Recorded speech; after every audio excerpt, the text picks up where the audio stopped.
अमरावतीच्या जिल्हा स्त्री रुग्णालयातील दुर्दैवी अग्निकांड प्रकरणी आरोग्य राज्यमंत्री मेघना साकोरे बोर्डीकर यांनी आज रुग्णालयाला भेट देऊन पाहणी केली।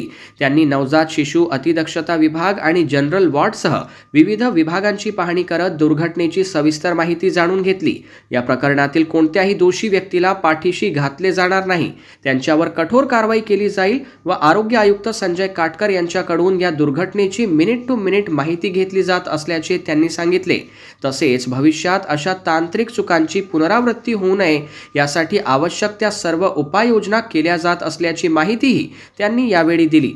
बघा, ज्या दिवशी ही घटना घडली सकाळीच मुख्यमंत्री महोदयांनी सूचना दिल्या। मग कॅबिनेट मंत्री आणि सचिव आरोग्याचे आणि सर्वच कमिशनर वगैरे या ठिकाणी आले होते आणि त्यांनी तातडीने सूचना दिल्या।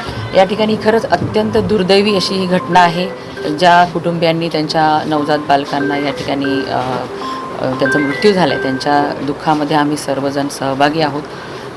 परंतु जे इतर बालकं होते त्यांनाही तातडीने दुसऱ्या हॉस्पिटल्समध्ये शिफ्ट करण्यात आलं आणि आज त्यांची तब्येत चांगली आहे। आणि ह्या सगळ्या घटना जेव्हा घडली तेव्हा आमचे महापौर आणि सर्वजण या ठिकाणी मदतीसाठी होते आणि मुख्यमंत्री महोदयाच्या सूचनेनंतर या ठिकाणी आपण त्या मृत बालकांच्या कुटुंबियांनासुद्धा 5-5 लाख रुपयाची मदत दिलेली आहे आणि जे इतर बालके दुसऱ्या हॉस्पिटल्समध्ये आपण शिफ्ट केले त्यांनासुद्धा उत्तम दर्जेदार असं सुविधा देण्यात येतील आणि त्यांचाही खर्च आपलं महाराष्ट्र शासनच घेणार आहे। आणि ही जी घटना घडली ह्याचीही चौकशी 8 दिवसाच्या आत पूर्ण होणार आहे आणि जे दोषी असतील त्यांच्यावर सुद्धा कडक कारवाई होईल। सर्वांवर कारवाई होईल का? सर्वांवर कारवाई होईल की ज्यांनी दुर्लक्ष केलं, वेळी जर ऑडिट हे झालेलं नाही तर का दिरंगाई केली, ह्या सगळ्यांवर कडक कारवाई होईल। कुणालाही ह्याच्यामधून सोडल्या जाणार नाही।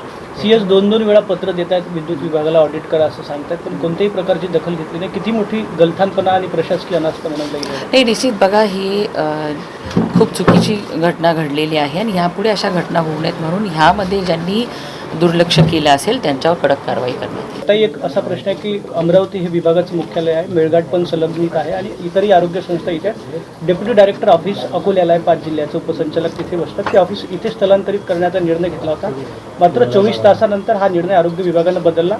आरोग्य कार्यालय नाही तर फक्त उपसंचालक 3 दिवस इथे येऊन काम बघतील असं एक पत्र आहे। नाही बघा, उपसंचालक अकोल्याला बसो किंवा अमरावतीला, आपल्या प्रत्येक म्हणजे फक्त इथेच बसले म्हणून नाही, प्रत्येक आदिवासी पाडा असेल 5 किलोमीटरच्या पेरिफेरीमध्ये दर्जेदार आरोग्य सुविधा पोहोचवण्याचा मानस मुख्यमंत्री महोदयाचा आहे। तशा पद्धतीची आरोग्य संस्था आपण स्ट्रेंथनिंग करत आहोत।